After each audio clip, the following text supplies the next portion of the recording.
What's going on, y'all? Hey, we back Friday night. Hey, we feeling good too. So today is November 1st, and the start of every month, I like to what's going on? How you doing? Hey, welcome. Let me put your comment up. You the first one here. What up with you? Thank you for the comment. I appreciate you. Hey, so I am a very routine person. And when I say routine person, if you can't tell, I'm trying to be routine about this as well. How you doing? Thank you for everybody who's tuning in right now. Um, very routine person. And to start off a new month, there are certain things that I like to do. One, I was just sitting here before I went on this live, and I'm trying to get my budget together for. Hey, that's right. Thank you. I am trying to get my budget together for November, which I already had started, but today I was actually going through the numbers. But I am a type of person who I really only mess with budgets and bills one day out the week. I don't even touch my mail until Mondays. Yeah, I don't touch my mail until Mondays. I like to do things. I ain't gonna say how you doing. Put that one up because you're saying hello to everybody. Yeah. And so like I was saying, I'm a routine person. That means on Mondays, not Mondays. Let's say the first of the month. One thing that I do is I have a checklist. I don't have it up right now, but I do things like change my air filter throughout my house and the barbershop for my furnaces. My barbershop has an air filter, which I did not change it. I need to make sure I do that tomorrow. But one thing that I do, I like to have things on a set schedule so I don't forget them. And let's just say this. I used to take, so my furnace uses super thick, they use these super thick air filters, and it used to be good for 6 months. And what I would do is I'm gonna go out and buy the best air filter that I can, and I'm going to put it in and just let it ride for 6 months. But what I noticed would happen was when you let things run for such a long time, you tend to forget that certain things need to be done. And after having someone come in and service my furnace a couple times, one guy said, instead of doing that, you should really just change your filters more often, get thinner filters and change them more often. So I've been listening to him, and it actually came out to be cheaper.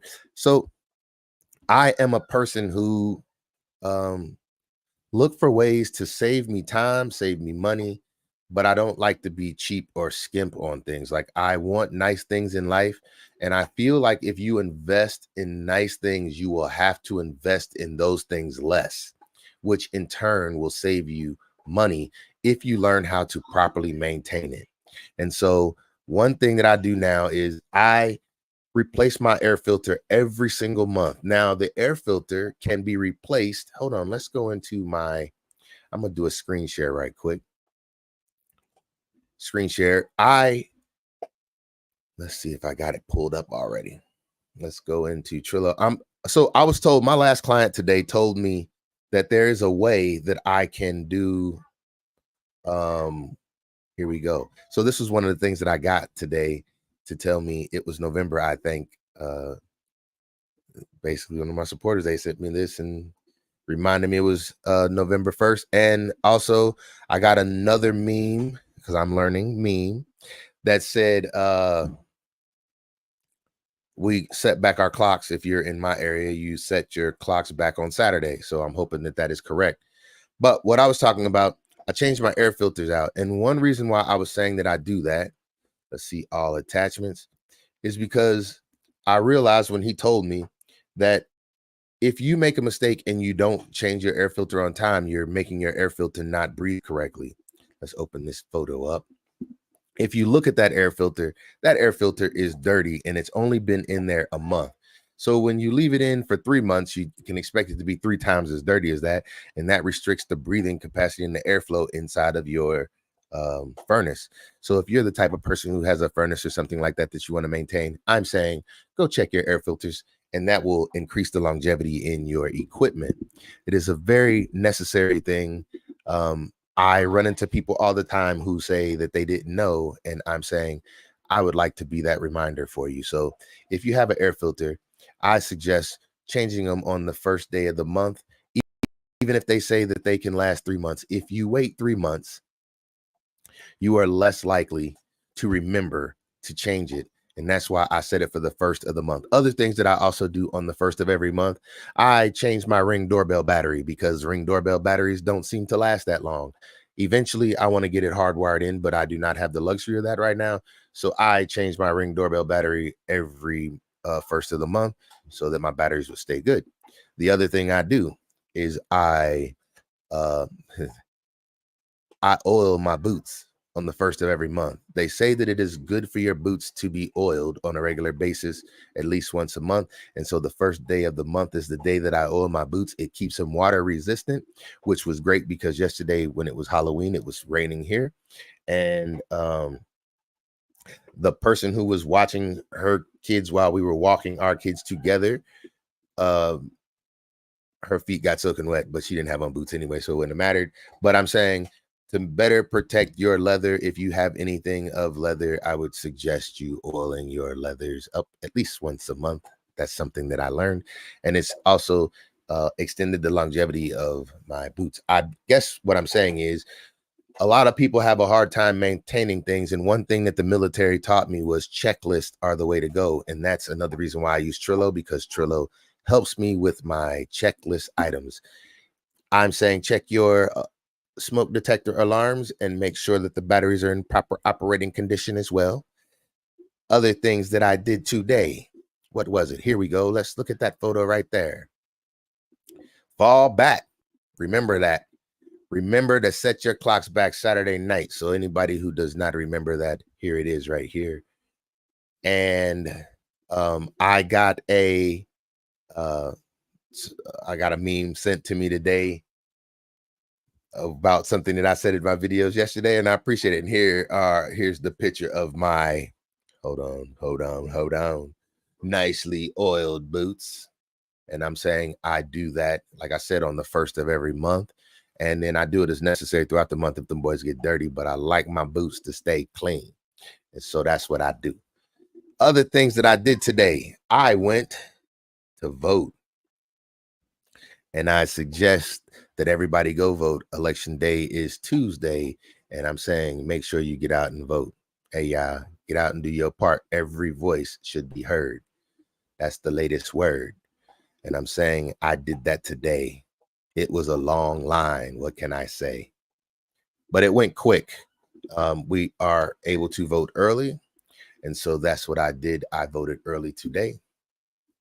And I voted early for the election, but I cast my vote today. Other things that I did today. Today marks 3 weeks of recovery from my surgery, and it also marks the first week that I have been back to a normal routine. And with that normal routine, I went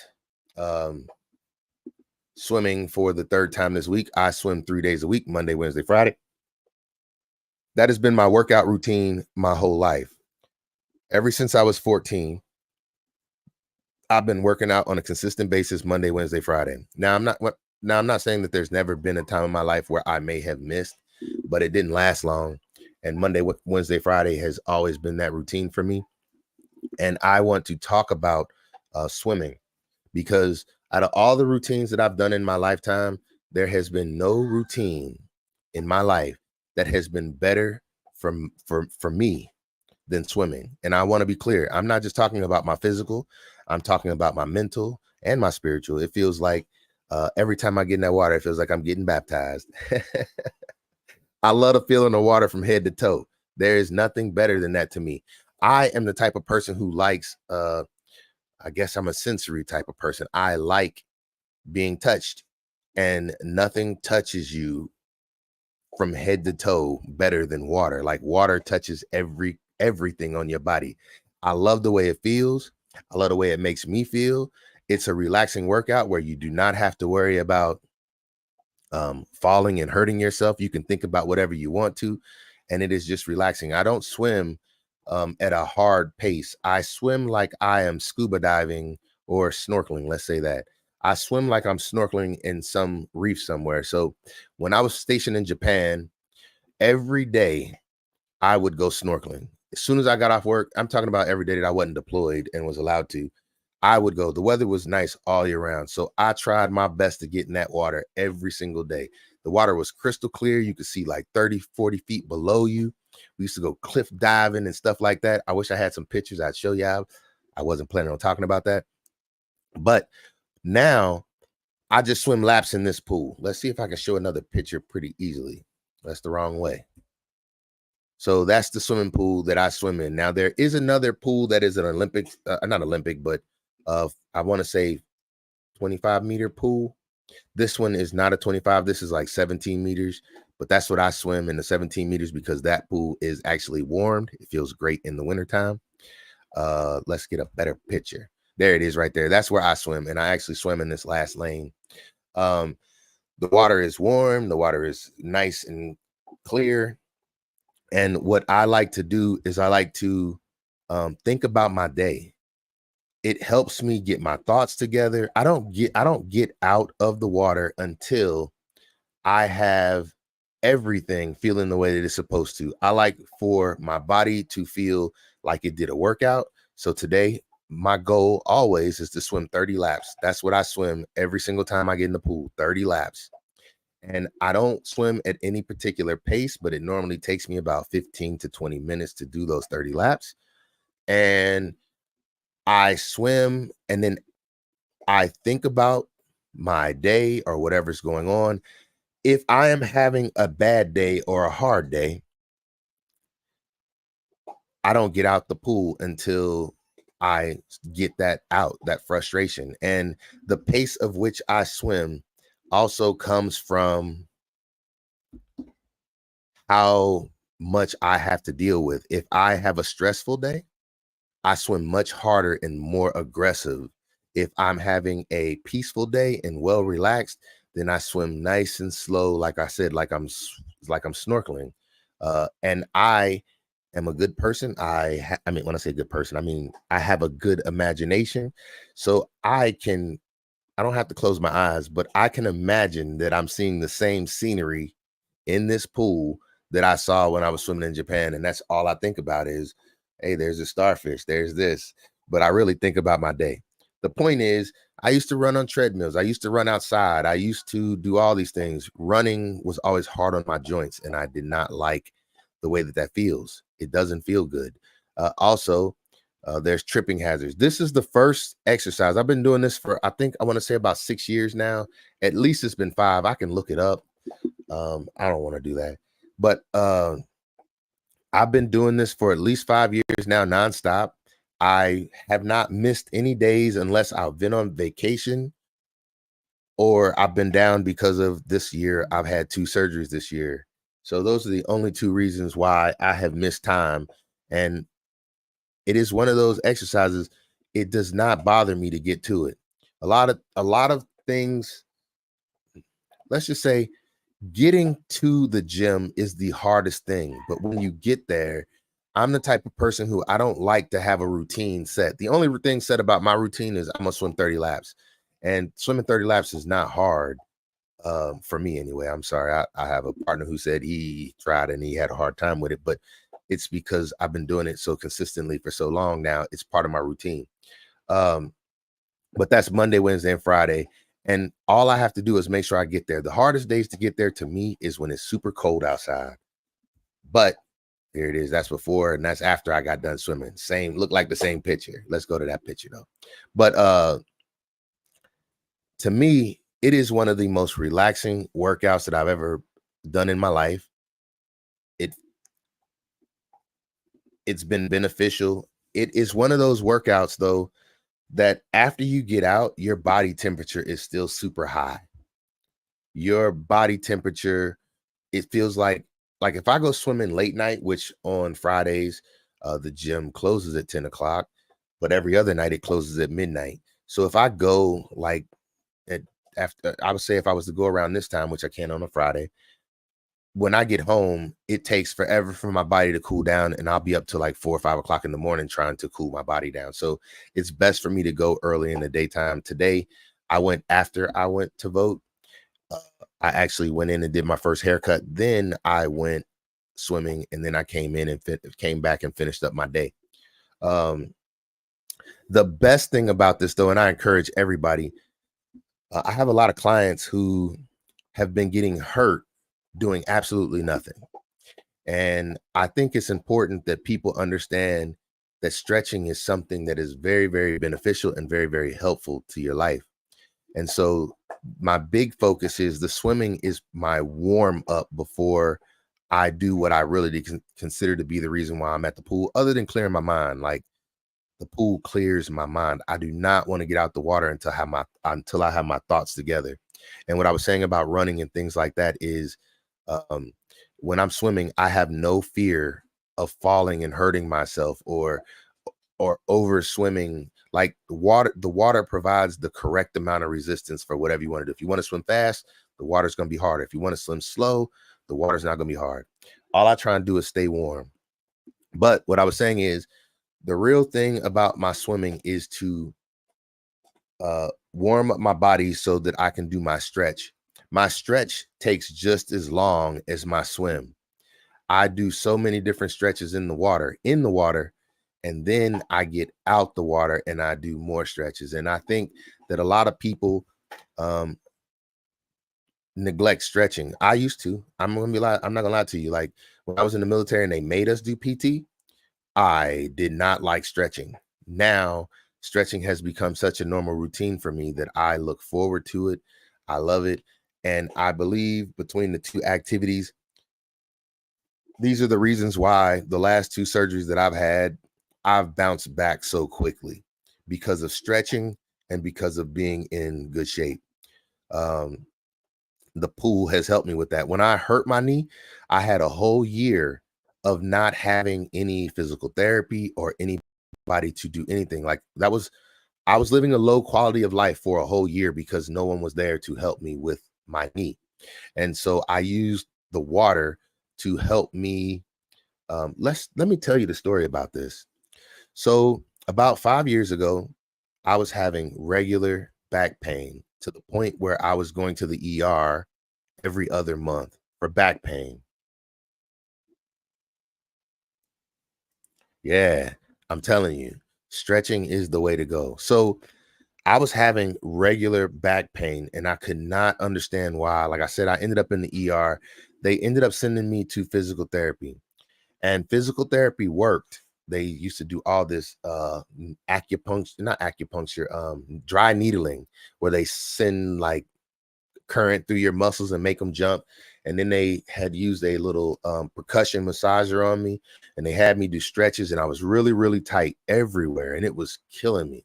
So uh I was used to getting my kids like seasons passes to Kings Island, and we weren't hardly using them. I mean, it was just me and my kids, and it was hard. They were young.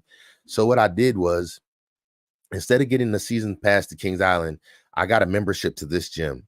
This gym is a little bit expensive, but what I notice is, when people talk about the expense of things, they have no problem paying high expense for things that do nothing for them, but they have a problem with paying a good expense for things that are beneficial to them. I watched LeBron James, which I want to talk about him because he's kind of upset me here. Um, just hearing the things, I'm not gonna get into that right now, but so I look at him and I'm saying he has been able to play basketball at a very, very high caliber for such a long time. And I'm saying it's because he invests in his body like nobody else that I've seen. And so I try to do the same thing. The one thing that I will not cut cost on is things that are going to give me a long, like, if I mean, God knows how long I'm going to be here. But what I'm saying is, I'm going to do everything I can, which I wanted to show y'all this right here, even though it's gone now. I didn't expect it to be gone this quick, but this is my smoothie. We're going to talk about this. But I feel that taking care of your body, you only get one. And so taking care of your body is of the utmost importance because, like I said, you only get one. And I don't know how else to word it. Like, I'm not going to skimp on things that are going to make me better. I'm not going to skimp on things that like, I don't know. I will pay the cost of what is said to sustain a healthy and positive life for me. I'm not going to cut the cost. Now, I'm not the type of person who goes out, like, I don't invest in supplements. I don't do supplements. Now, I'm not saying I don't have any supplements. I'm saying the only supplements I have right now, these are the supplements that I take every single day. I take vitamin E, I take vitamin D, I take omega-3, and then I take a tablespoon of olive oil every day. That's all I take. Vitamin E, vitamin D, omega-3, and a tablespoon of olive oil. And the reason why I take that is because those are also the exact same vitamins that I give to my dog every day. I kid you not. My dog, with her dog food, she gets vitamin D, vitamin E, omega-3, and I give her maybe a little bit more than a teaspoon of olive oil. Look up the benefits of a teaspoon or a tablespoon of olive oil every single day. You'll see why that's beneficial, but I do that every single day. But those are the only things that I take. I don't take any protein shakes. I don't take any other supplements. That's it. And I don't really consider those supplements really. I consider them vitamins because they're supplementing what I feel like I'm not getting enough of in my food. And here, where we don't get a whole lot of sun, I think that vitamin D is a great thing to be taking. It's also good for bones and teeth. So I take it daily. My dog takes it daily as well. So it's kind of one of those things. I do it first thing in the morning. But I'm saying taking care of yourself and your health is very important. And a lot of people forget that. And I'm going to tell you something else. I am not a person who believes in cheat days. I am, like I said, I don't lift weights. I don't do anything. I swim, I walk my dog, I do yard work. Those are the only things I do for fitness.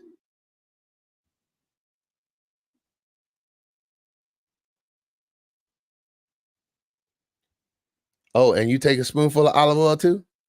Hey, that's great. I don't meet many people who say that. I don't meet many people who say that. Not at all. I just started doing it not long ago. Matter of fact, I could show you. I'll do it the next video. I don't want to stop in the middle of this video, but I'll show you.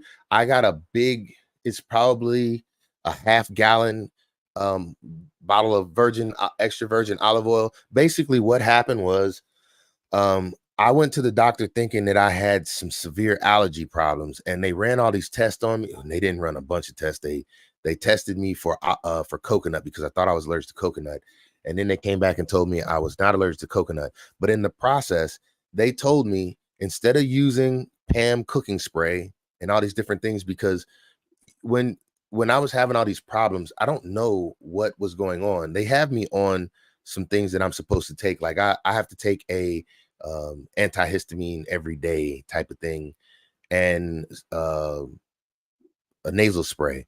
And that has helped me out tremendously. But I thought that it was, I'm not saying that it still isn't, but they said I'm not allergic to coconut. And what he told me is instead of using cooking sprays or different things to season your food, I basically live a very bland life.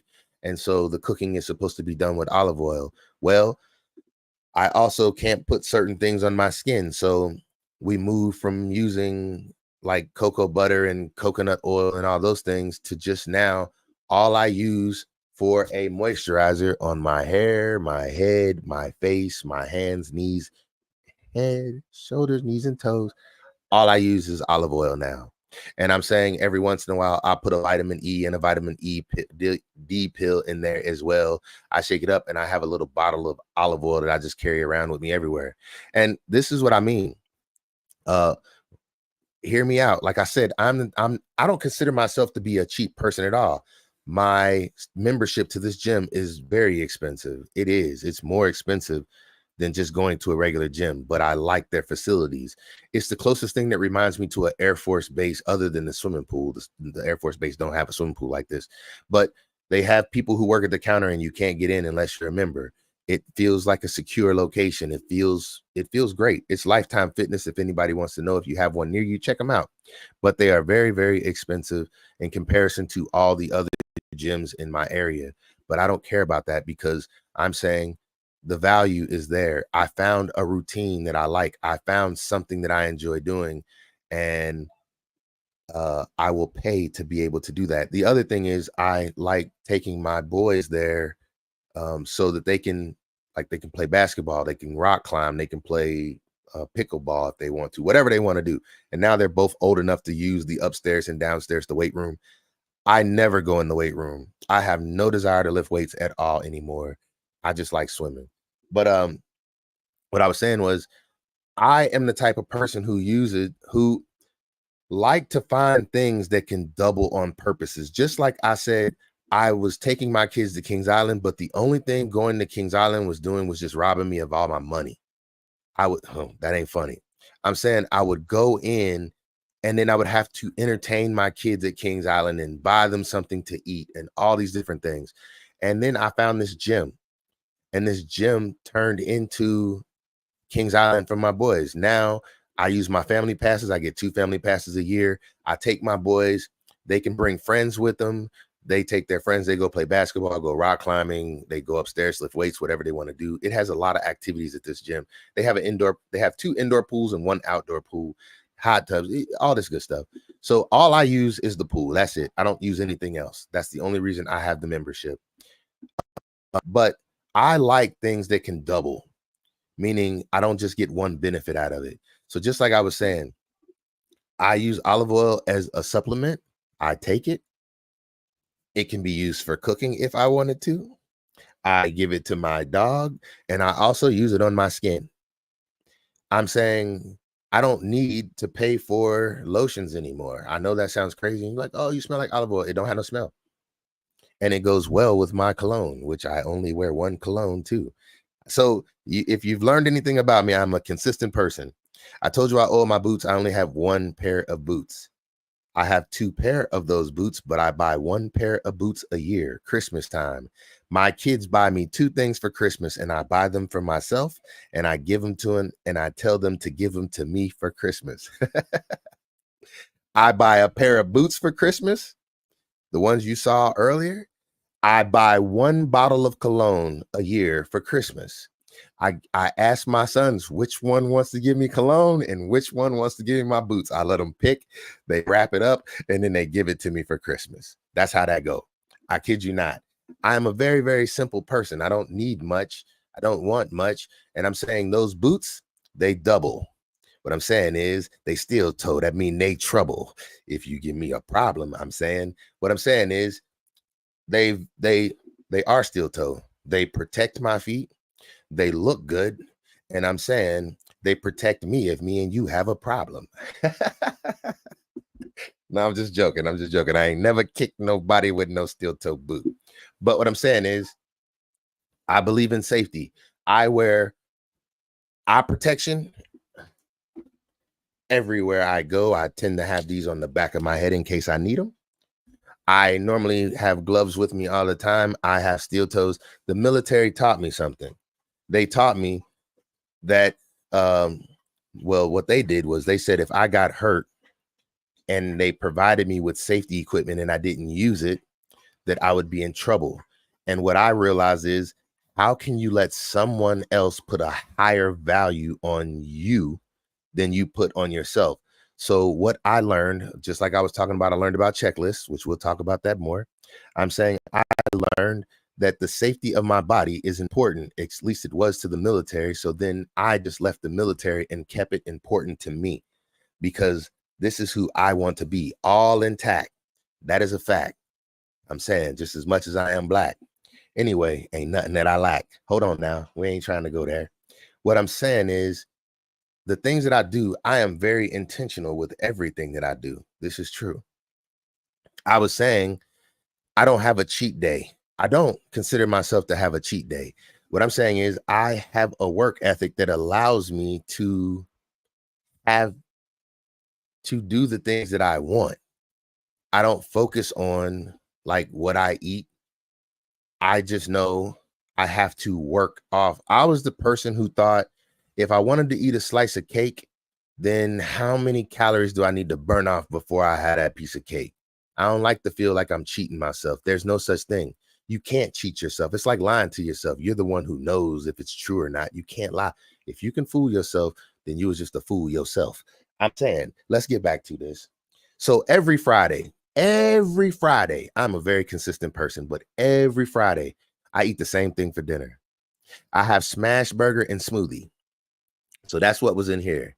And this was just a strawberry and banana smoothie. I put one yogurt in it. Sometimes I'll put ice cream if I don't have any yogurt in the house, vanilla ice cream. And then I put honey in it. And now that I have a bigger cup, I put ice in it. That's all it is. But the reason why I showed that is because once again, I'm saying I want to show how I think and how I cut expenses in my life. What I'm saying is smash burger and smoothie is what I have every Friday. But the smoothie costs so much. Now, I am not the one who pays for it. I do not pay for food. That is not what I do. That is true. I don't think you should have to pay for food. So that's not what I do. I'm saying, get a clue. Hold on now. We ain't talking about that. I ain't talking about you. That statement is true. What I'm saying is, I am the type who I don't waste my money and I don't want to waste other people's money either. I don't care who it is. I am not a wasteful person. Nobody's money gets wasted if you're messing with me. So what I'm saying is I went out and I invested in a blender, and then we go to Costco every Sunday. And on Sundays, we get the things that we need. I'm saying I got frozen strawberries. That's what I get. The bananas are fresh.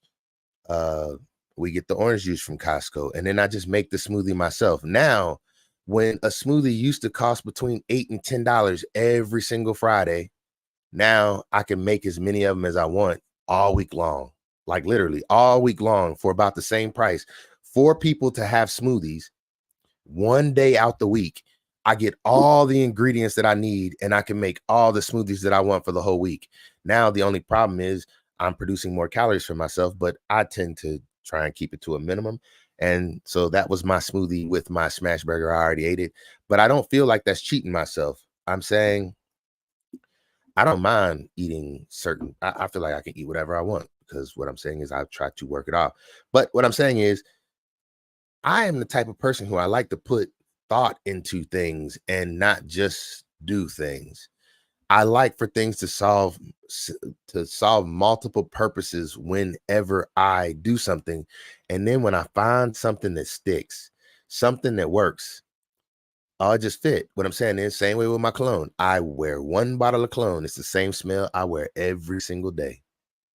I try to only use one bottle of cologne a year, but I spray myself down. I mean, when I first put it on, everybody be like, you use it enough? And now my oldest son, he's getting into that too, but he has a few more bottles than me. He's still trying to find his scent.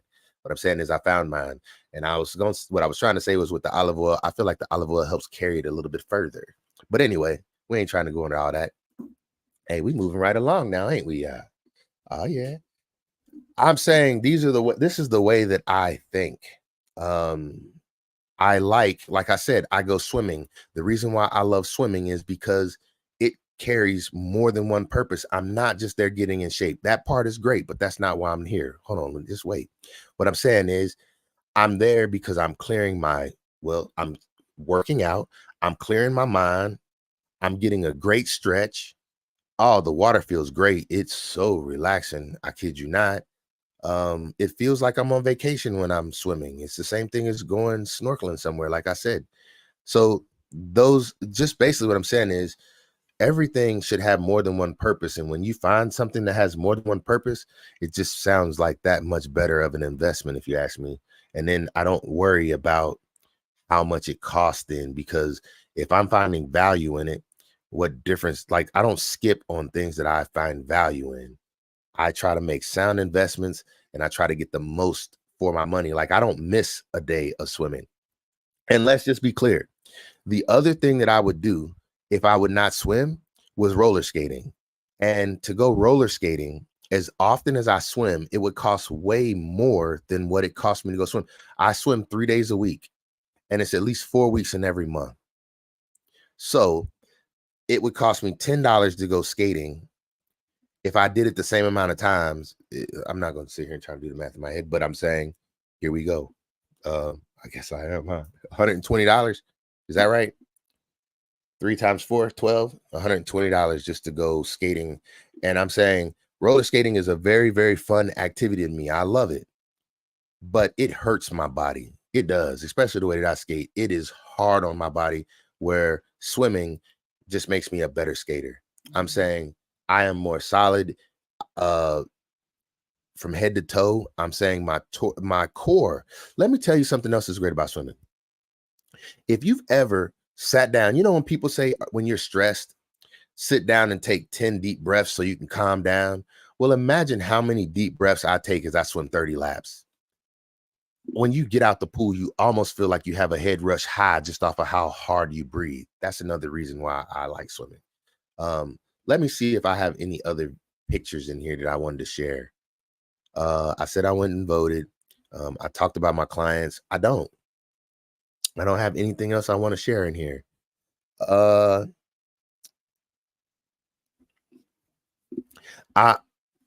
don't really want to talk about this so much, but I brought up LeBron James, and today I've seen a lot about him in the media. I even went to his Instagram just to look to see what the heck was going on.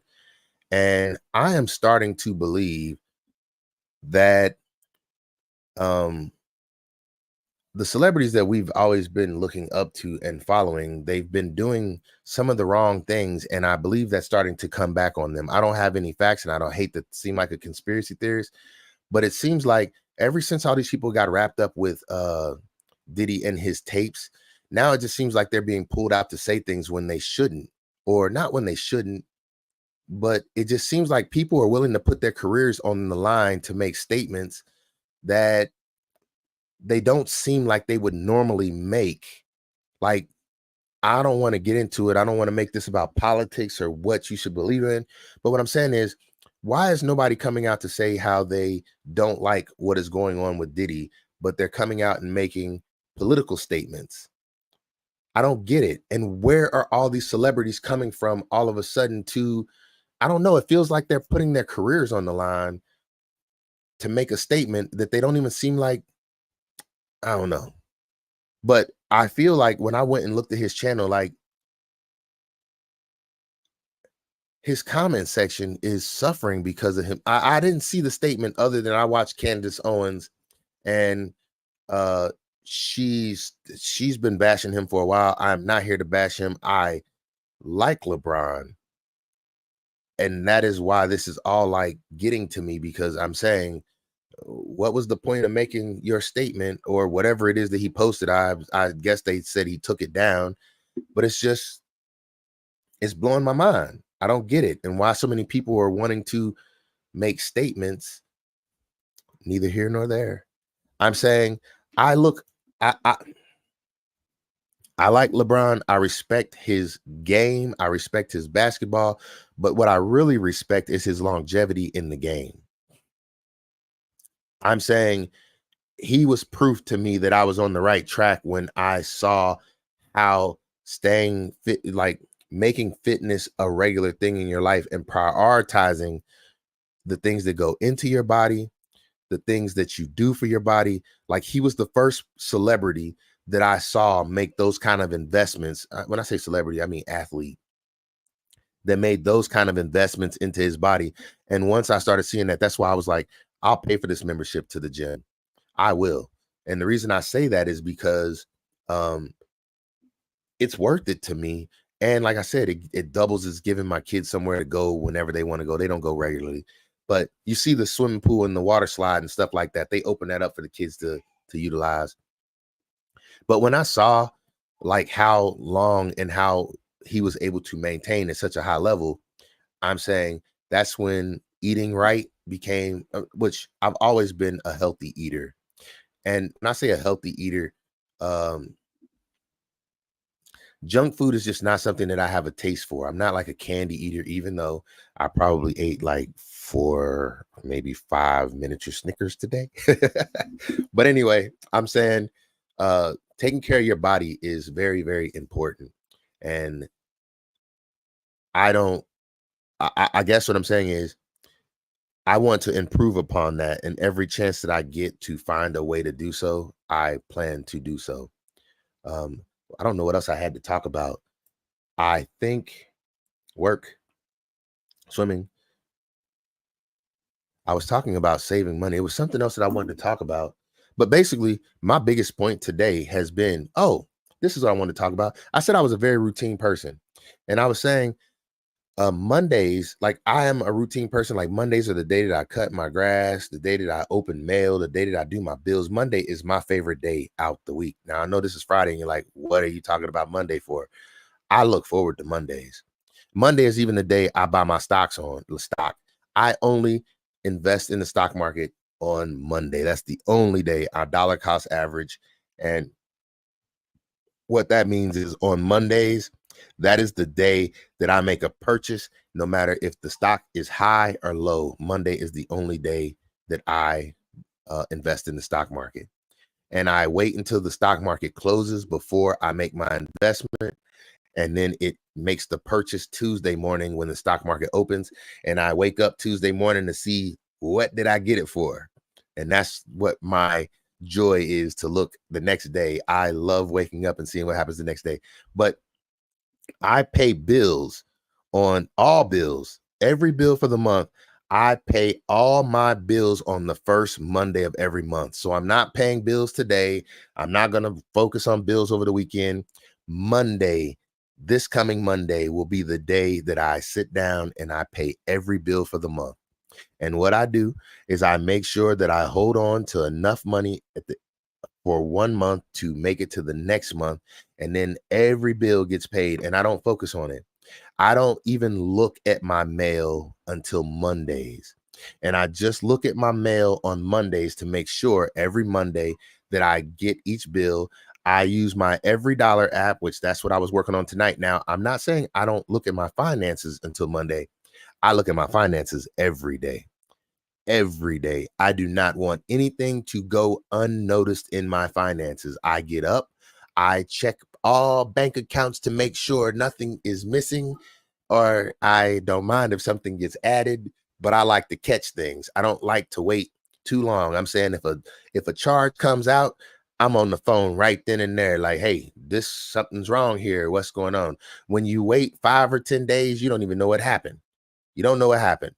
I'm saying people who don't look at their finances on a regular basis is because you're trying to avoid something.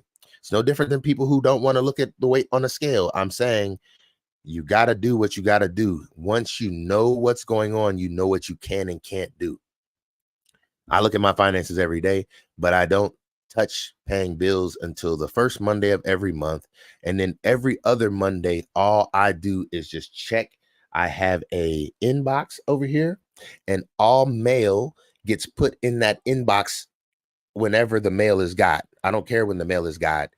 But on Mondays, that's when I go to my inbox and that's when I check mail. That's when I pay all bills, home bills, barbering bills. Every bill is paid on the first Monday of every month. Just like I said, let's see, bills are paid on Mondays. The first of every month. It doesn't matter when the first falls. It's not like that has to be on a Monday. That's when I change my air filters, both at the barbershop and at home. I go get my car washed every Monday. I get my gas. Like I normally would get my gas every Monday, but since we've been going to Costco on Sundays, Costco got great gas. So I just get my gas at Costco on Sundays. But Monday would be the day that I get gas. And I normally do my car wash and stuff like that on the way to the gym because the car wash is right behind my gym. And also, I like to Monday out the month, I like to go to Kroger's to get my gas because I use all the Kroger's fuel points. Now, I just sat here and said, I don't pay for food. That ain't my mood. I am that dude.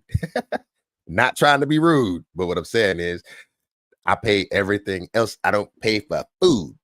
But I do go and get those daggone fuel points. I do, because that's another way that I save money. There's a clue. That's a clue for you. I don't like for those fuel points to go to waste. So I am the one who's over there near the Kroger's fuel point, because it is also right next to the swimming pool, literally right around the corner. So I do that while I'm over on that side of town. I get my car wash. I go get fuel. Then I get my car wash, because if I waste any fuel on my paint, I don't want it to stay there. And the reason why I get my car washed every Monday, whether it's dirty or not, is because this is another way to maintain and keep your vehicle in proper order. My paint job should last longer when you don't have salt and snow and just dirt sitting on your paint. I'm saying part of life is learning how to maintain things so you don't have to keep wasting funds over and over. Um, I don't know if I still have this up for a reason. Let's go back to my stream. But anyway, I'm just saying the things that I do them so that I save. And I don't like waste. I don't want my vehicle to tear up. I plan on driving this vehicle until the wheels fall off. I maintain it. I don't overdrive. I don't go anywhere. I will say this. Let's just go and look at how much. I'm going to go back to last month and tell you what I budget for fuel. This is crazy. I am the person who runs a budget on my life, everything. So let's go to fuel. Here it is right here. I budget $150 a month for fuel, gas. That's both for lawn and my vehicle. You get where I'm coming from. So my lawnmower to cut my yard, and I have a very big yard, and fuel for my vehicle. I filled up 1, 2, 3, 4 times October 6th, October 20th, October 27th.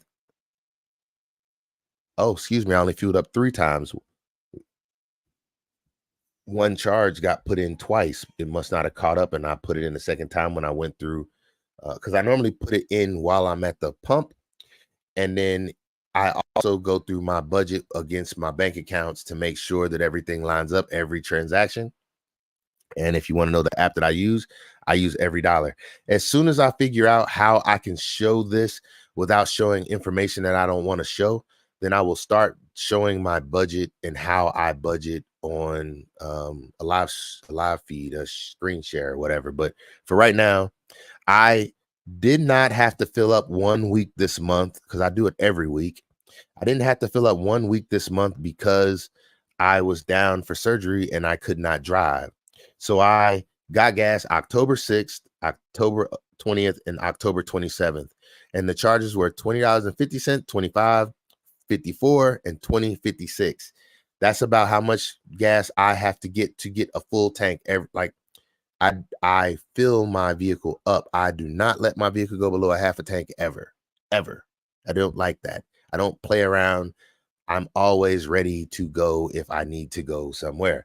So anyway, last month I budgeted for $150 for fuel. I still have $83.40 remaining.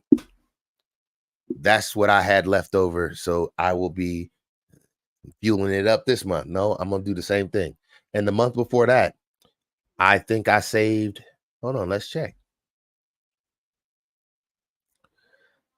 So in September, how much did I budget for fuel?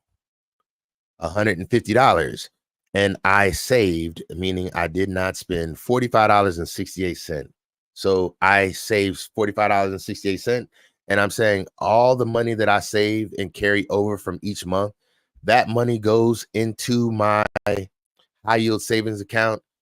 And that is for my 6-month living expense emergency fund. I am working on building that up. And this is one way that I managed to do so. I budget a set amount. So today is the 1st. Money has already gone to my high yield savings account. It goes into that before I live the month. I put my savings aside before I live the month. So let's just be clear. That is on automatic. I save on automatic. And then I do, like I said, my bills will be done on Monday. So I make sure that I save enough money every single month. And I will talk about how I do that, because when people hear me say, how do you pay all your bills on the first of every month? What I'm saying is, it is the way that I started so I started doing this way back when I was an airman in the military. I used to have all my allotments come on the first of the month, and then I would pay everything, so that basically what I'm saying is, what a lot of people do wrong, in my opinion, is they say, I got to just pay half this or half of that. And then they save money to make their life great. And then they run out of money. And then they got to rob Peter to pay Paul. What I'm saying is, pay Paul first. Pay Paul first. And how you do so is you budget to pay. Let's just say, here, I'll do it real quick. Let's just say your bills are $300 a month. That's all. And I'm just using an easy number, $300 a month, but you only get paid $150 a month. I mean, $150 every 2 weeks. Well, so you got $300. I say you take, let's just say you have to pay it the way that you have to pay it. Well, you can't get paid exactly what you make. Let's just say you get paid $200 every 2 weeks. What I would do is I would take $150 and I would put it to the side, or pay my bills, and you have $50. Now, I would take the whole 200 and pay towards the bills, because that's just how it goes, but you still would owe $100. But what I would do is I would take whatever money I have, put it towards the bills, and then you pay all your bills, and whatever you have left over, which is $100, you just try and make it the rest of the month. Basically, I'm saying I would eat ramen noodles until my money catches up. I will try and find out a better way to explain that, but it's what I did. I pay all bills first, and then you live off of what's left over. And then it gets less and less tight as time goes on, especially once you learn how to budget. And I think a lot of people don't understand budgeting. I'm not going to say I understand budgeting 100%.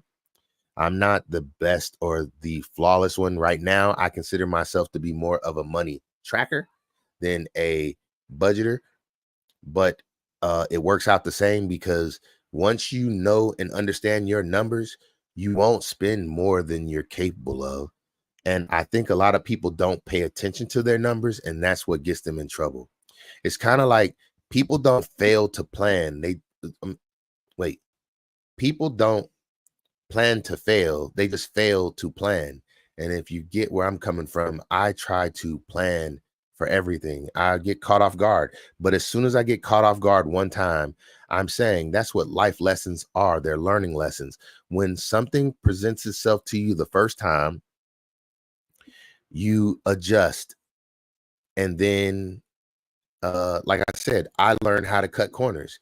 I don't spend a lot of money on unnecessary things. I buy 3 shirts every single month. 3 of these shirts. I buy 3 a month. And because they're my shirts, one, it's a tax write-off because it is advertising. And so that lowers my expenses. And that's why I encourage everyone to start a business and then make yourself a uniform. Once you make yourself a uniform, why would you not walk around advertising your uniform? And I buy shirts for everybody in my family. If they want to walk around with advertisement, hey, here's a shirt, walk around with it. But it's clothing. This is all the clothing I need. I don't need to look any type of way. I just need to be getting clothes. And I buy 3 shirts a month. They cost me about $11 a piece. So I pay about $30 for my shirts. And I buy pants, but I do it just like the military. And see, that's what I'm saying. Some things people say, oh, the military brainwash you. No, they taught me very, very valuable lessons. One thing that I've learned, and I will go through this, is a lot of people spend a lot of time, and probably not since COVID, since most people work from home now, but a lot of people spend a lot of time looking in their closet trying to figure out what they're going to wear, what they're going to wear. And what I'm saying is, I don't like wasting time. I don't even go to a closet. I go to a cubby full of folded clothes, and they're all t-shirts. And the hardest thing for me is, what color do I want to wear today? Today I felt like wearing gray. I'm saying, what can I say? That's the way I felt. So I'm saying, I know what color my pants are going to be because my pants are always green. Green is a color that I love. So my pants are green. I know what pair of shoes I'm going to wear. My shoes are always brown. That's how they're going to be found. I'm saying, I think people overcomplicate it, thinking that they need a lot more than what they need. And what I'm saying is, since I don't waste money in those areas, I'm able to save and retain a lot of money. I don't spend on unnecessary things. I'm gonna be honest, and this is something that I wanted to talk about. I would not have a dog if my dog was a pet. I'd take that boy to the vet and say, here, you can keep him. No, I'm being serious. Like, I don't keep pets. I only keep things that are beneficial in my life, all the way down to my wife. I'm saying, I know that sounds rude, but it's true. I'm saying, if something doesn't bring value to my life, it has no purpose in my life. Clothing, all I need to be is clothed. I know some people want to look good, but what I'm saying is, just like my vehicle is just to get me from point A to point B. If somebody don't like me because of what I'm riding around in, what I'm saying is, that's why my van is named Pebbles, because if you can't be seen in a minivan, you are free to kick rocks. You get how that go. You kick rocks long enough, you'll make a whole lot of pebbles now, won't you? What I'm saying is, I keep Pebbles clean, no. Only problem, she ain't green, no. She full of steam, no. She keep it going. What I'm saying is, I look for ways to save myself time, money, and problems. I don't like any of those. I'm saying, even if you see me,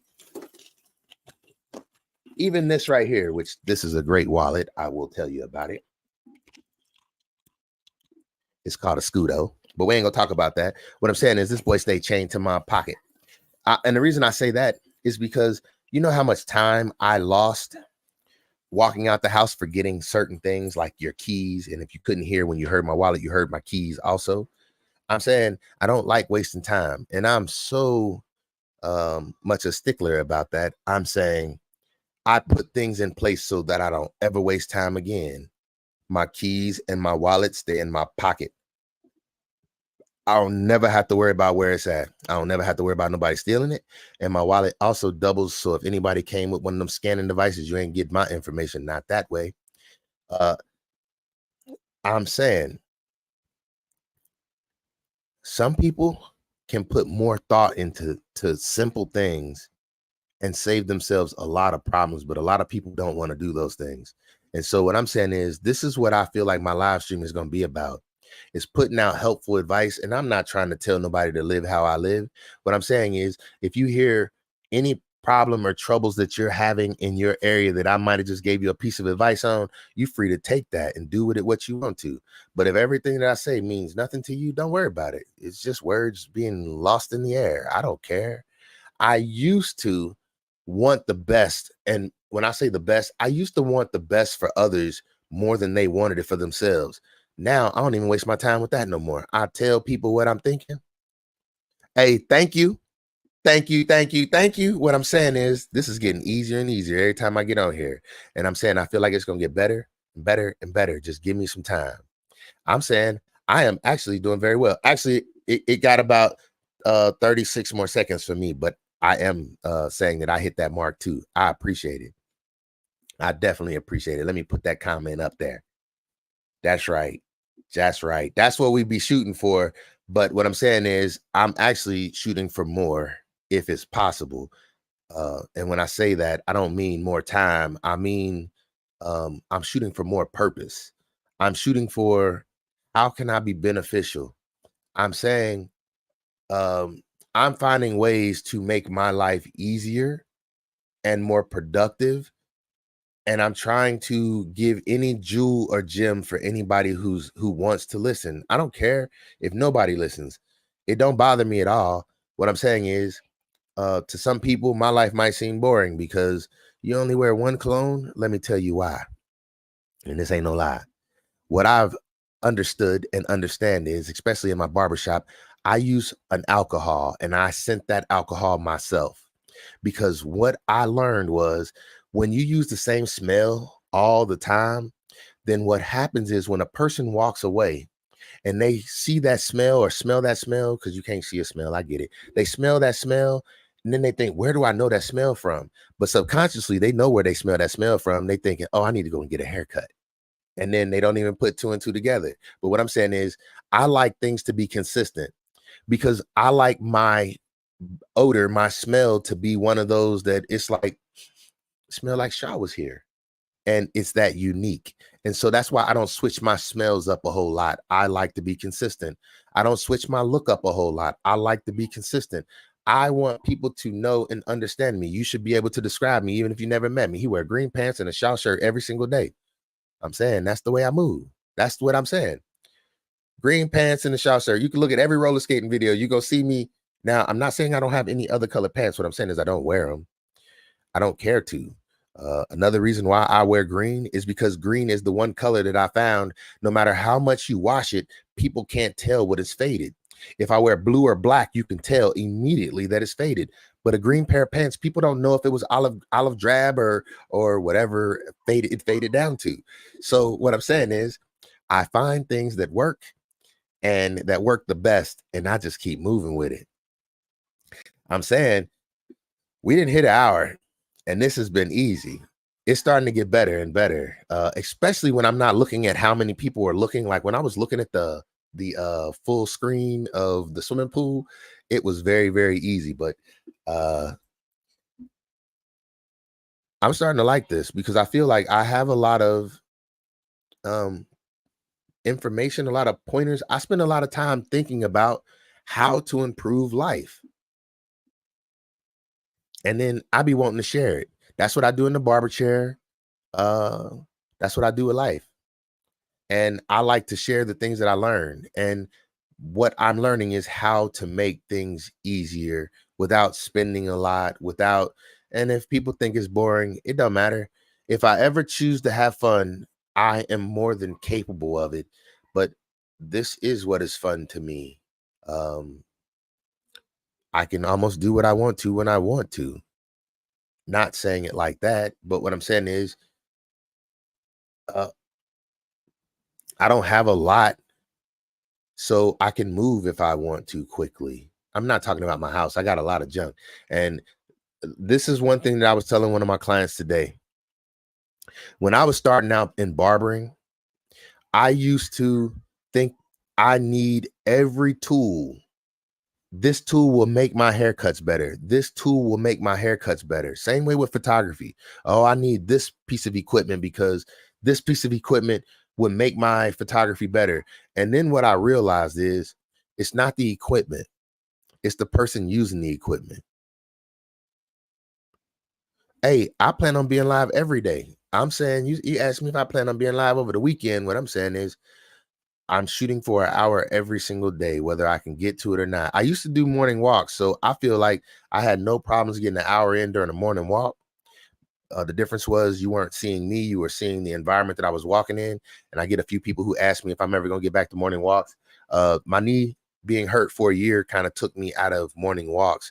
I am starting to feel better now since I had my surgery, but now I don't feel the mood of going back to morning walks because it was a lot of work trying to get the videos uploaded.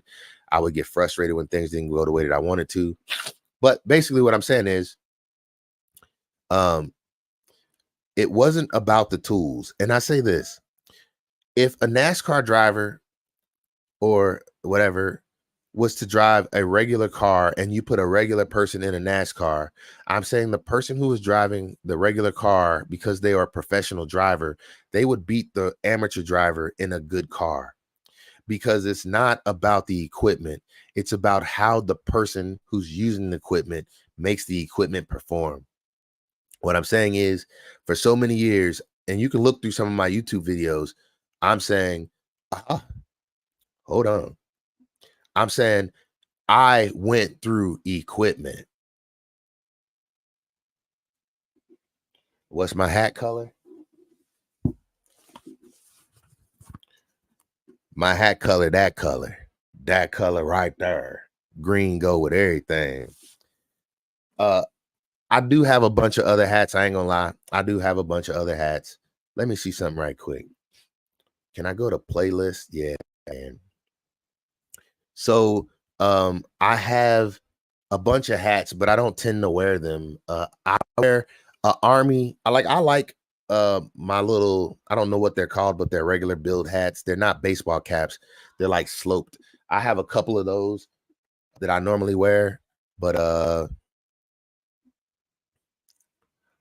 I just tend to wear this hat every single day right now. I don't really, I guess what I'm saying is I'm not much into material things. Stuff like that, I don't think much about. Let's go in here right quick. I'm gonna show you something and then I'll get off of here. But I don't really mind because it's Friday night. I don't have to just be on here an hour on Friday night. An hour is what I am shooting for. That does not mean that that is all that I want to do. As long as I'm flowing and everything's going, I'm okay with showing. I'm okay with being here. I don't have nothing else going on right now. All I'm gonna do as soon as I get out of here is get back to doing some research on what else I can do and bring to the table for everybody to see. What I'm saying is, here it is. Let's do the screen share right quick, and y'all can see some of this stuff that I'm talking about things that I thought made a difference in my life. And I'm saying I'm learning that material things don't make a difference in my life. And the reason why I'm talking about some of this stuff is because what I keep hearing everywhere I go is how hard it is for people to make it in today's economy. And what I'm saying is, it's a lot of times about the choices that we make. And one thing that I want people to understand is you have control over your life. Oh man, I don't know which one it was that I had open. So let's close this one out. Let's close this one out. Well, actually, can I tell now? Videos. Which one says videos? Here it is. Is this the right one? Yes. Okay. So let's share that.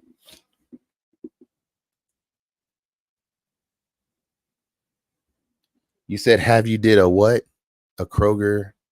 I missed it because hold on. You asked the question and then it went away. Can y'all see that? Let me make this full screen right quick. All right. So these are my products. I have a question. Did a Kroger pick up or yeah, a Kroger pickup? Yeah, I do Kroger pickups all the time.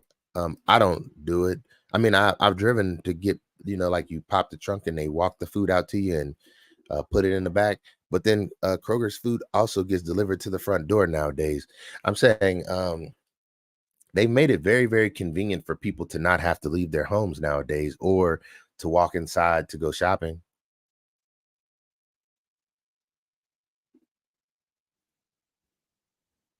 Oh, wow. Well, maybe. Are you in my area? I don't know. I don't know. So let's look at this right quick. What I was talking about, you see, let me go to the videos. You see this one right here. This video right here is about equipment. I'm gonna go down a few videos. See, once again, equipment. But look at this one right here. Let's just look at this. If you look at this picture, you see how many clippers. Can we look at the picture without pulling it up? Let's see if I click on it here, will it show it bigger? Or maybe let's click on it here and see if it shows it bigger. There. All right. There it is right there. All right. You see all those clippers right there? All those clippers. I'm saying the ones on the very far left side, those are the only clippers that I use now. I don't have any other clipper except for I have a Andis cordless master. But if you look, 1, 2, 3, I'm gonna use this pointer. If it lets me, can you see that pointer? Yeah, I cannot see my pointer. Oh, yeah, you can. I'm just moving too fast. All right, slow down. Slow down. Hey, it's like a lag in it. What's going on? No, Boy Sharp, aka Sharp. I didn't want to do that. go back. See, this is jacked up. But you saw my clippers. Those are the only 2 clippers that I use right there. Those are the only 2 clippers that I use. I don't use anything else. And what I'm saying is, what the heck is going on here? See, this is what makes me feel like I need better equipment. But once again, I could just possibly need to learn how to use my equipment better now, right?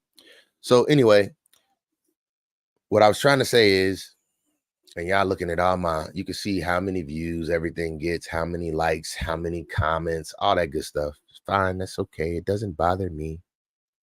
But what I was trying to say is, these are all the clippers that I used over my in the beginning of my barbering. And what I'm trying to say is, none of these tools operate any differently, except for if you look at the one that's in black, it says BVR. No, I don't wear glasses. I do wear readers. I had corrective eye surgery about 12 years ago, and I'm just now starting to wear readers now. But I wore glasses all my life up until about 12 years ago. And then I had corrective eye surgery, and I have not had to wear glasses again since. But anyway, if you look at those black ones that say BGRV on it, every clipper from there over to the left, all of those are detachable blade clippers, meaning you take the blade off and put a different blade on, and then you cut hair. Take the blade off, put it on. And then everyone from the burgundy one to the right of that, and then the 3 silver ones to the right of that, those are all adjustable blade clippers. And with those, people tend to put guards on them when they cut, like the plastic things you cut hair with. And so I had all these clippers because I was saying, you got to use this to do this and this to do this. And I felt like they made me better. And what I'm going to say is that's not true. What happened was, once I got good at my craft and I learned how to do clipper over comb, now the only clipper I use is the one all the way to the far left, which when I clicked on the video, which I'll bring it back up, it's not a problem. This is my content. So these are the only 2 clippers that I use now. Now they are very expensive, but those are what blades are. If you look at the blades at the top, those are all blades, and those are the only thing I use. But what I do is I use my comb as a guard, and I do clipper over comb. My point to saying this is, I used to think that it was all about the tool, and then I realized it was about the person using the tool. That is another reason why I'm trying not to invest in better equipment or more equipment for this live stream.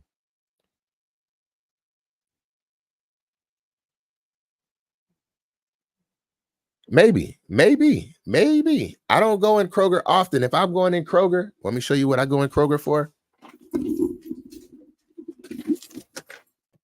This the only thing I buy in Kroger, and I ain't gonna lie. That's it. This the only thing I buy in Kroger. And see, once again, let's just go into that. What I'm saying is, so when I was in the military, I was on a deployment. I was there for 7.5 months in Qatar. And while I was there, that was during the war. Matter of fact, I was there before the war started, and I was supposed to be gone before the war started. But since we were there before the war started, they wanted us to stay there, and we stayed there. Now, the war only lasted a month, but after the war was over, so I would only have been there like 4 months at the time. But after the war was over, they still, well, when I say over, it was finally like finished. They wanted us to stay there. So I built not I, like I did it by myself, but when I got there, the base that I was on, FOB, whatever you want to call it, was 1,700 people. And with us being civil engineers, we built that base from 1,700 people to over 8,000 people before I left. Now, at that time, they were allowing you to have 3 drinks a night. You could have 3 beers, or you could have 3 glasses of wine. And it was a stressful environment. So when I say stressful, it wasn't that stressful. If you're allowed to drink beer, I hear you. But what I'm saying is, so I started drinking. This is, well, I told you when it was, so you know the year. I'm saying I don't drink beer, just to make that clear. So I went ahead and asked for wine. And this is when I started drinking Merlot. and I drink it slow. But anyway, here you go. While I was there, you get to get 3 drinks. And so what I would do is I would get my drink. You were only allowed to get one at a time, and then you had to go stand your butt back in line. And I'm saying the lines were longer than waiting to vote today. Whew, goodness. So I would get my drink and I would just go get back in line and I would drink it. And when I got to the front of the line, I would get another one and I'd be done with that one. And I'd get that one and get back in line. And then the last cup, I would get that and I would drink it on my way back to the tent. And that was so I could fall asleep good at night because it was hard to fall asleep over there. Very, very, very much so. So anyway, I have had that habit ever since then. I have not changed it. I drink 1 glass of wine a night, and that is for high, it's supposed to be high in antioxidants, which same thing with basil. And I believe that olive oil is supposed to be as well, but I don't know. But the wine that I drink, when I went to Germany, I stepped it up a little bit and I started drinking. I would go and buy a bottle and I very rarely had a cork to put back in that boy. So if I opened the bottle, I almost finished the bottle. And that junk got expensive because a bottle back then was about $7 to $10. I don't drink expensive stuff. Like I just sat here and told y'all how I'm trying to conserve on money. And when I said that, I was not saying that to be funny. What I'm saying, listen up, honey. Now I moved to box wine. You best believe, because a bottle, I don't care how much it costs today. This has 4 bottles inside of it, and it cost me $20. Now I don't drink fast. I'm saying that means this box lasts, but I'm on my last. I'm saying this box is running out of gas. You can see that right there. But anyway, the reason I did that is because I'm saying four bottles at $10 a bottle is $40, and this is $20. I don't care about like to me, people who drink and they say they're drinking because of, I don't know. What I'm saying is it normally has the same goal to it, and I don't want a hangover anymore. And I don't drink like that. Like you can see, this is probably what I will finish tonight. But what I'm saying is, I told you I don't like to waste time, so I got a second box. That's right. I'm already ready. I ain't got to show up at Kroger's again for a while. I'm saying, I'm hoping you're liking the style. But what I'm saying is, so I've been doing that consistently, and this is all I drink. I don't drink anything else. I drink 1 glass a night. Matter of fact, let me show you something. So one of my supporters and friends and a whole lot of other things, matter of fact, she was in Qatar with me. She sent me this for a gift. I don't even think it was a birthday gift, but this, and that's what I drink out of every single night. What happened was I was out at the fire pit and I normally drink out of a red Solo cup. And I had poured a glass of wine, a Solo cup of wine, and I was sitting at the fire pit and I went to take a sip and something bit my lip. And I'm like, what the heck? I pulled back and it still latched onto my lip. And so I did like this, and I posted on social media that a bug just bit me on the lip. And lo and behold, a couple days later, I had this in the mail. I'm saying, thank you. Thank you. I appreciate it. So this has a lid to it. And so it keeps me from, but I'm saying I drink out of this every single night. This will be going in this cup eventually. But that's how I think. And I'm saying this is how I drink. I don't drink a lot. I drink 1 cup every single night. I feel like it gives me health benefits. I don't need anything else. I don't need a buzz. I don't need to get drunk. I don't need any of that stuff. It's very, very bitter. I drink Merlot. It goes slow. I don't like to drink fast. I don't like anything that's sweet because it will catch me off guard. But I'm not here to talk about that. I don't encourage people to drink. I'm saying that is a habit that started on a deployment and it stuck with me, whether I wanted it to or not, but I don't mind it. I don't mind it. And my point was, even when it comes to things like that, I find ways to cut corners to make savings. I told you that 4 bottles wouldn't, just at $10 a bottle, which I'm saying, I don't know how much a bottle of wine is. I don't even look anymore, but I have 2 boxes right here at $20 a box. and that's 8 bottles and compared to 4. So I always look for ways to get more for my money. I don't consider myself to be cheap, or maybe I'm thrifty. I don't know. I spend. What I'm saying is, when I find something that I feel like is worth spending on, I spend. I do not mind spending money. I just like to take care of my responsibilities first. And that is what's most important to me. Responsibilities first. Enjoyment always comes second to responsibilities to me. That is a fact. Like, I don't care about anything else. My responsibilities always come first. I don't put off my responsibilities to enjoy myself. So that is why I do that. I'm sure I'm gonna be talking more about some of my military experiences and things like that. But I talked about 2 of them today, huh? Japan and I talked about 3: Japan, Germany, and Qatar. Right, Qatar. Yep. So anyway, I always look for ways to save, and I just told y'all a few of them. So I don't know. I ain't got nothing else going on other than I'm sitting here tonight. I'm saying this is how I think, and I will be bringing it just like this on a regular basis. I don't know. I think sometimes when I tell people how I think, they look at me like I'm strange. I'm saying the same way with my service dog. People who don't have service dogs and only have pets, they can't understand what it's like to have a service dog. A service dog is with you all the time, where a pet is, you're separated from it for at least 16 hours a day. 8 hours while you're asleep and 8 hours while you're at work for most people, unless you work from home. And then if you go out and about shopping or to a doctor's appointment or anything like that, you're away from your dog or pet then too. Well, a person with a service dog is not separated from their animal nearly as much. I don't treat my dog like a pet, and I think a lot of people are surprised by that. But if you came to my house, you would never even know that I own a dog, because my dog does not walk through my house. No one else in my house deals with my dog at all. My wife don't even like dogs. So, and when I say don't like dogs, she's not a dog person at all. Like this, my service dog has never been on a couch, has never been in a bed, has never been in my kitchen, has never been upstairs in my house. She doesn't have those luxuries. My dog gets treated more like a horse. And people think, oh, that's wrong. Well, what I'm saying is, what about police dogs? What about military dogs? What about firefighter dogs? They're not pets. They have a job. Even your dogs that work in the airport, they're not going home with somebody at night and laying in the bed with them. They're doing a job. And my dog is a working dog, not a pet.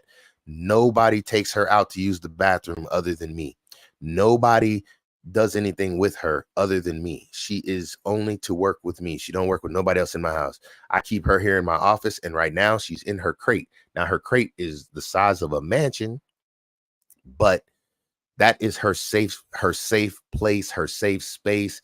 Nobody bothers her. She don't get a lot of engagement with a lot of noises. She gets the radio, but she's not laying next to me in the bed. She's none of that stuff happens. And a lot of people don't understand that. And they're like, oh, that's just so cruel. Well, she's not here to be a pet. She is a liability if she does not take care of her responsibility. What I'm saying is, if she's in public with me and she does something that she's not supposed to, it is a liability to me. And that's not what is needed.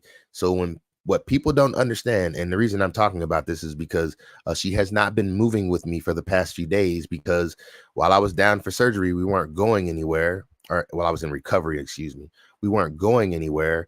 And so she has fallen back in her training a little bit because she just gets excited. And I have been letting people pet her because I don't pet her. Like, she's not a pet. So I don't pet her. She's a working dog. So I work her. And people were like, oh, that's cruel. And it's like, it's not. That's what her purpose is. She's not in a shelter anymore. She's not living on the streets anymore. That was what was cruel. Now she lives a good life. But I'm saying there is frustration sometimes, because if you spend as much time as I spend with my logo, I don't want to just keep saying my dog, and she's named after my logo.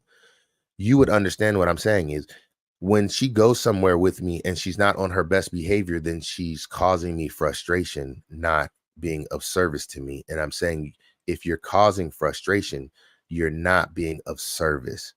And the reason why I'm talking about this as well is because my neighbors, not just my neighbors, I'm saying the people around, a lot of people don't understand. Well, it's training. If you see me out walking my dog in the rain, or if you see me correcting my dog, people who are dog lovers, they don't look at it like you shouldn't be correcting. Just like people look at kids like kids shouldn't be corrected. I think that's been the worst thing. I have never put my hands on my kids. I have not had to because they understand good conversation. And that's what I do with them. But people now, what I'm saying is, I don't put my hands on them. That does not mean they don't get corrected. I'm saying I correct. I am a corrector. That's what I do, like a director. I'm saying people who don't understand, and I'm saying I have a service dog for a reason. So she helps me with those reasons. And I don't know. The hardest thing about having a service dog to me is interacting with other people who don't understand. And that has been something that has been great for me because it is making me more secure in myself. And what I mean by that is people ask things like, oh, you don't give her treats? You don't do, no, I don't give her treats. I'm not saying she doesn't get anything treat-ish. Like I give her, um, what are they called? The bully sticks. I give her those. She gets to chew on bully sticks. She gets the same dog food on a regular basis. I don't change it up. I hand fed her for like 9 months, maybe a year. Matter of fact, since she's fallen off of her behaviors, we take a step back. Whenever she shows that she is not performing correctly, I wash her back like we got washed back in basic training. If you didn't perform good in basic training, you got washed back. Every time my dog acts like she forgets what her behaviors are supposed to be, I take her back to ground one and then we start over. So today, I hand fed her half of her food. She only gets 2 cups of food a day, and I only feed her 1 time a day.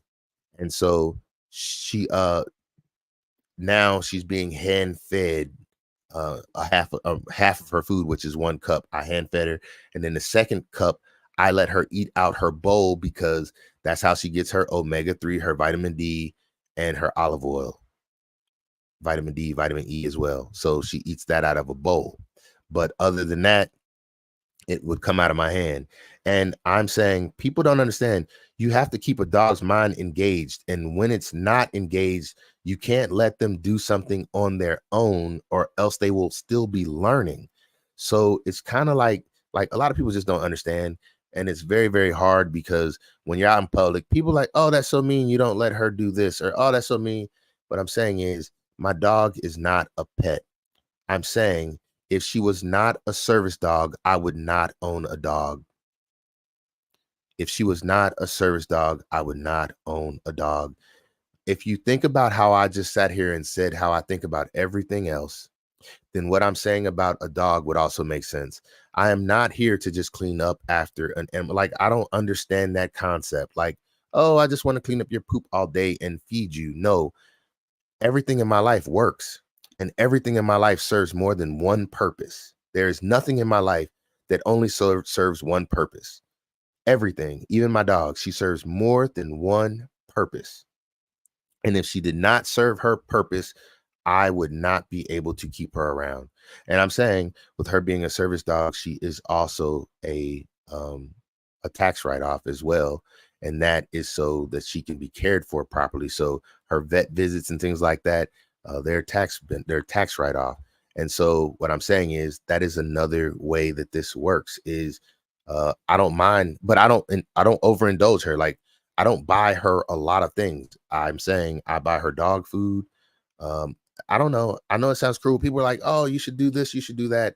What I'm saying is that is how people who have pets do. Working dogs, like if you walk up to a police dog and you say, why don't your police dog have this or have that? Do they have a bunch of toys? No, they don't. It's not what they're there to do. Working dogs work.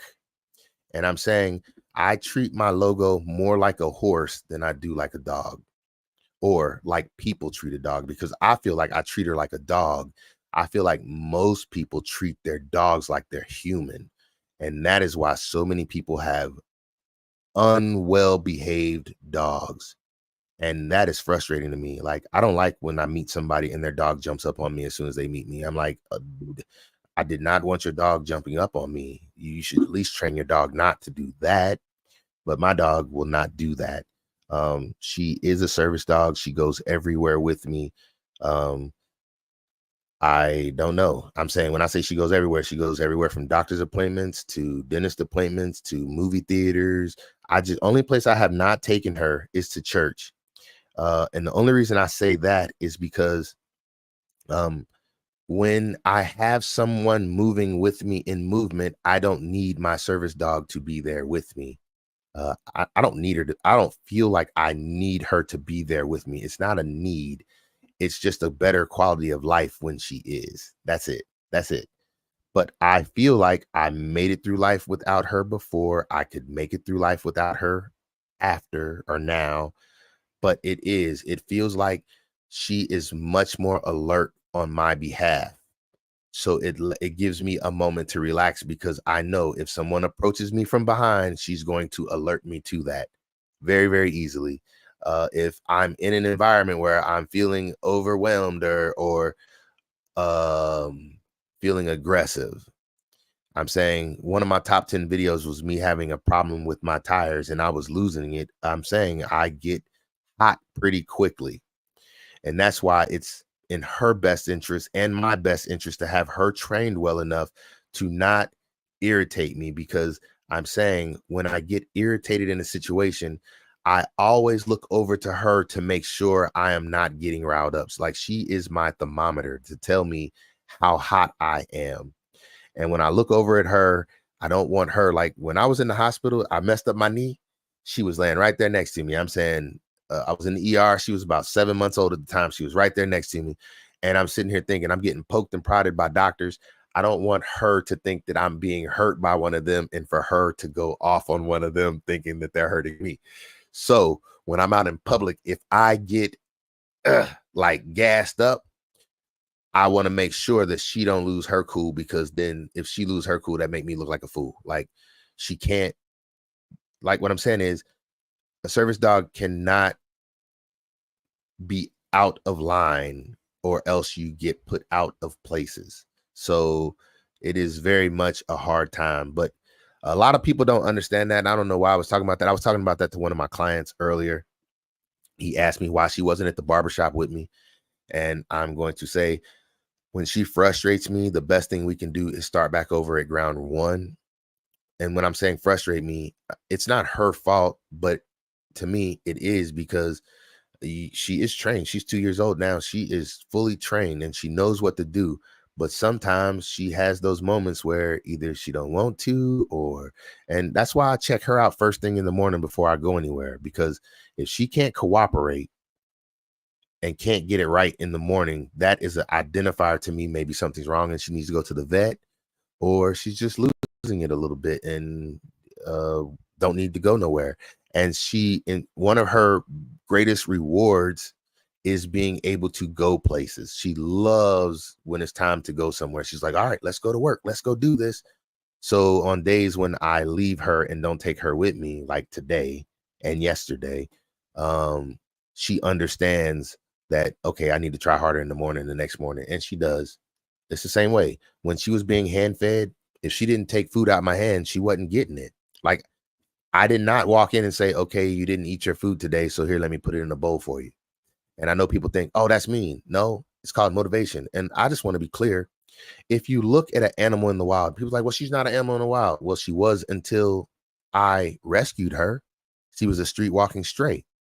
So that means a street walking stray don't eat every day. You hear what I say? So now think about it. If a dog is a dog, it's a dog of prey. That means its food don't come to it on a tray. A dog in the wild has to catch his food. And I watch National Geographic every single day. Some dogs go almost a week before they find their first meal. What I'm saying is, a dog who waited a week before it looked for its meal, oh my goodness, that would be a foolish dog because ain't no guarantee you're going to find it on that last day. And that might be your last day. So it's not cruelty to a dog, especially when you're training. If they don't take their food when it's given to them, then tomorrow they will have more motivation. And that's what I'm saying. And that is the way that I train. Food becomes a motivator no matter how you look at it. And that's why I hand fed my dog. And I encourage other people, if you want your dog to come to you, if you want your dog to learn its name, don't put the food down on the floor when it did nothing for it.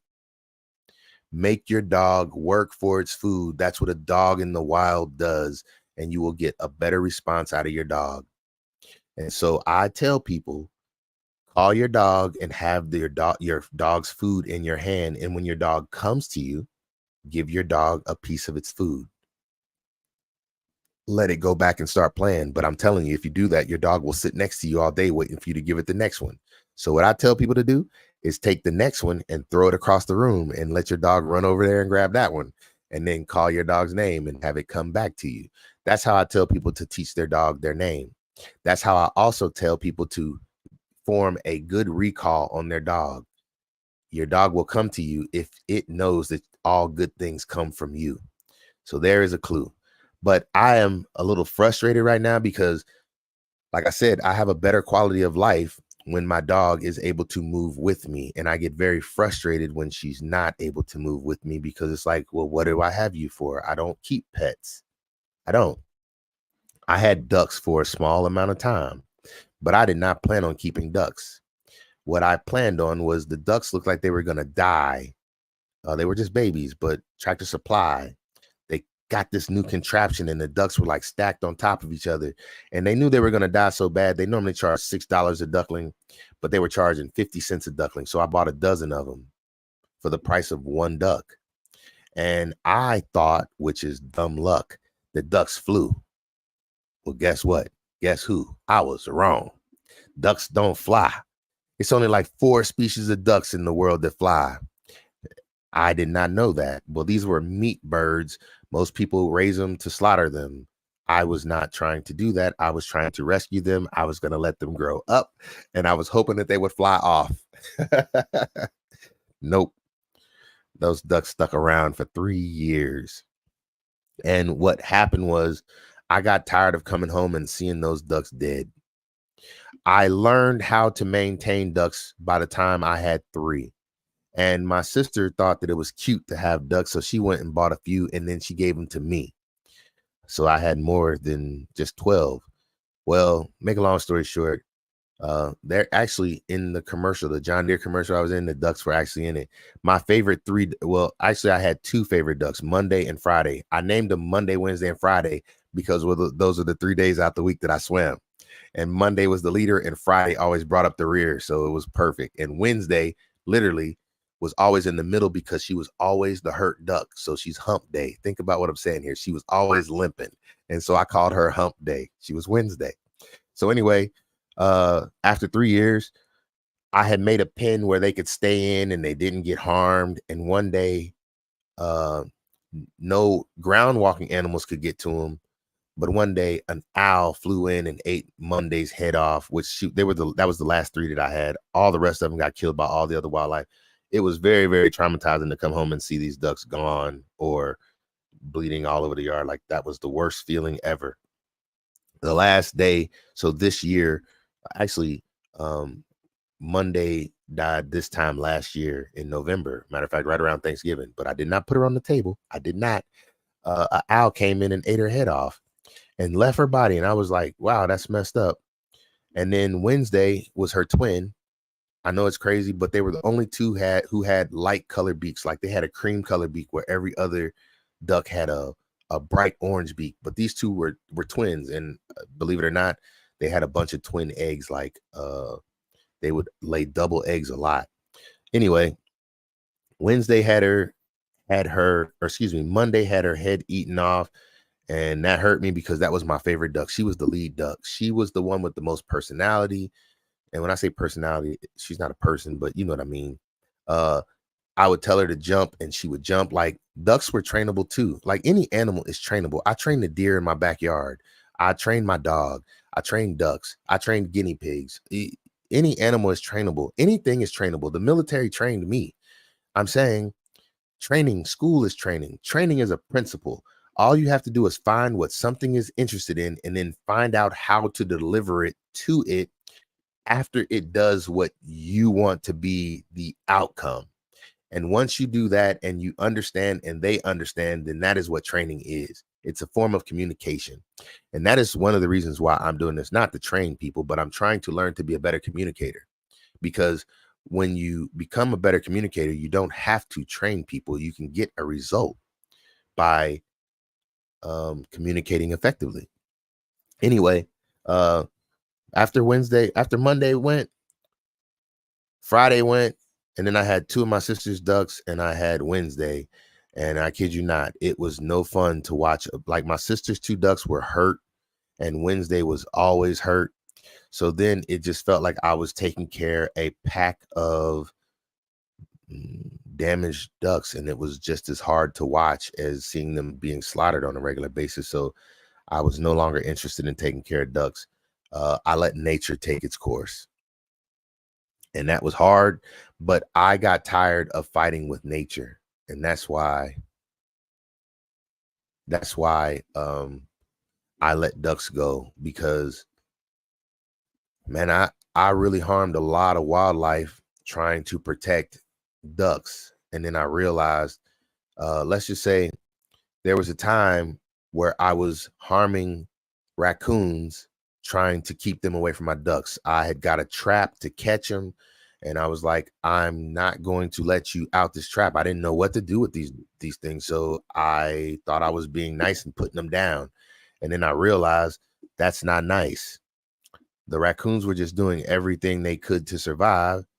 They thought that my animals were their prey. I was being hard on them for doing what nature had made them to do. And I'm saying I wanted to give the ducks a good life.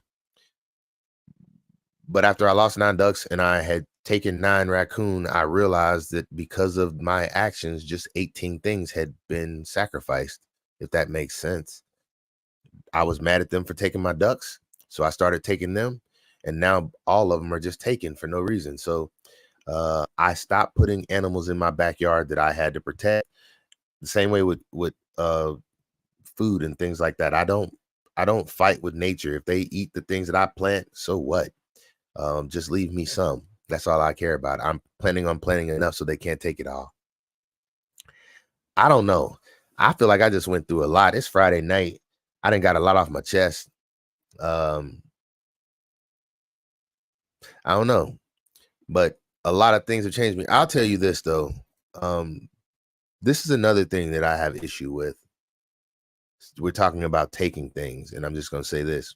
When I was in Afghanistan, that was my last deployment, and I was there for a very long time. Not compared to some people. Some people spend longer than I was there. But while I was there, anytime we saw a dog on the fob, we were ordered to take the dog down, because dogs over there, it's a high probability that the dog over there is rabid. And so much so, one of the fobs that I was at, the cook for the fob, it was very few people. It was only 11 people on this fob.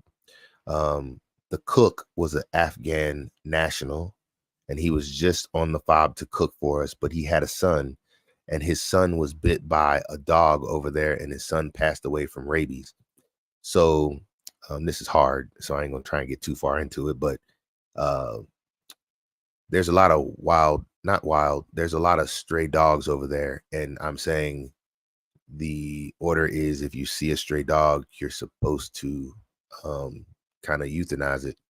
So that was hard for me, and it still is, because you feel guilty when you do stuff like that, but you really don't have much of a choice. It's I don't know. I feel bad I even talked about that on here, but that's something that I deal with, and it makes me maybe also not as connected with my dog as some people are, because I feel a certain type of way. I just don't understand how um I don't know, and I don't want to get into that right now, but I don't know. I just probably want to end this now because I done started getting into sad thought, bad thought, mad thought. It's the stuff that frustrates me. I ain't trying to go there on these live streams. I guess what I'm saying is, uh, I am a very complex and complicated person. I have a lot that I deal with, but I try to deal with it well. If you can't tell, I try to do my best um, at everything that I do. And I'm saying that is my goal, to bring my best. I don't want to bring my worst. I want to bring my best when I get on here every time. I want to be helpful to others in some kind of way. Uh, I feel like, I don't know. I don't have any real purpose other than I'm feeling like, hey, after tonight, I'm realizing I've been putting so much stress on myself. Matter of fact, my partner who I talked about yesterday, he was the one who told me, he said, the military has always made us feel like we had to be perfect, and we don't have to be perfect. And I'm starting to understand that. Uh, it's easy to look at how other people judge you or think about you. And what I'm saying is, once you're able to get past that, life get a little bit easier. When you don't care how people look at you for real, it gets easier. And that's another thing that the dog has helped me with, because boy, a lot of people do not like dogs in their environments. You get where I'm coming from. And so that's another thing that is hard when you see people who are like, get that dog away from me. And it's like, she's not gonna bother you. I know, I see how she's looking at me. And it's like, you're like 20 feet away from us and she's chained to my hip. How could she do anything to harm you? Plus, she's not paying attention to you. Uh it just is what it is, and I like putting myself out there a little bit, so um I feel like that's how I grow. I feel like that's how it go. Hey, I want to say maybe this should be the end of the show. I don't know, but I had fun. We've been on here for almost 2 hours now. I should say that I'm done. uh you tuned in to me. I'm the one. I might start writing because I got some other things I want to bring to the table too. But we're gonna take it easy on this one, I think, because I went through a lot in a short amount of time, and I really don't want I don't know. I don't have any goal, but I'm liking that I'm able to get on here and talk. And I felt like it was gonna be harder than, like, I make things harder in my mind than they really are. This is not hard. And I encourage people. Matter of fact, one of my clients today, he's a YouTuber. He just sat here and told me today he just hit 200 subscribers. He's very happy about that. He's got some great videos. One day I'll have him on here too. Whenever I get to a point where I need some stuff edited, he hopefully will be the one editing, but he's busy right now. He just picked up an editing job too. But he came in, he was my second to last haircut. My last haircut, he works for my church. He is in charge of the go trips for my church, the one who tells people where they're going to go. He's like the unit deployment manager for my church. My church goes everywhere. Look him up. Crossroads is my church. They're a big church. You can watch them online. Crossroads. Don't get me wrong. I will forget they're online. I go to church, but I could watch it online, but it's not the same as being there. But he works for my church. He is in charge of the go trips, and he also said that he uses or used to use one of the two, but he said he's very, very good with StreamYard. So I asked him if he would be on here one time, and he said he would. Or yeah, I think he said he would. And I'm going to be picking his brain as well for some how-tos on StreamYard, because he said, oh, it's a way you can put pictures up, but I have not figured out how to, and he has not told me yet. So we will get around to that. But anyway, hey, I want to thank y'all yet again for tuning in. Anybody who stayed in here this long, much respect, much love. I appreciate y'all. And for all who tuned in or who tune in at a later time, if you make it this far in the video, hey, leave a comment, subscribe, hit that post notifications. I don't say stuff like that, but I'm about to start. That's the part. This is like an art to me anyway. And I'm saying I'm gonna get to it. I feel like I'm gonna get better over time. And I don't really have anything that I want to talk about. Like I said, I don't want to be a controversial person. I don't want to be, I really don't even want to do reaction videos, but I would love to sometimes because um, sometimes I see some things that I want to share. And I feel like I like sharing because to me, this is like caring. Like if I have some information that's beneficial to somebody else, a smart man learns from his own mistakes. A wise man learns from the mistakes of others. And I don't really call it mistakes. I call it learning lessons or life lessons. As long as you take those lessons and you make your life better with them, there is no wrong answer. And life is a journey. And I'm saying, if you just sitting still, you ain't making no progress on that journey. Take a chance and do something with your life. Take a chance and do something different. Take a chance and do something that you always wanted to do, that you've always been scared of doing. That's what I'm doing right here, right now. I'm being vulnerable in front of everybody right here on this live stream. And I really don't care who see. I'm saying this is the realest part of me. I ain't gonna change. I'm the same person all the time. Anybody who know me know this is exactly who I am always. I ain't got to put on no fake, no front, no none of that. Um, and I'm gonna be here every single day as long as God's willing. Hey, much respect, much love. This your boy, and I'm out.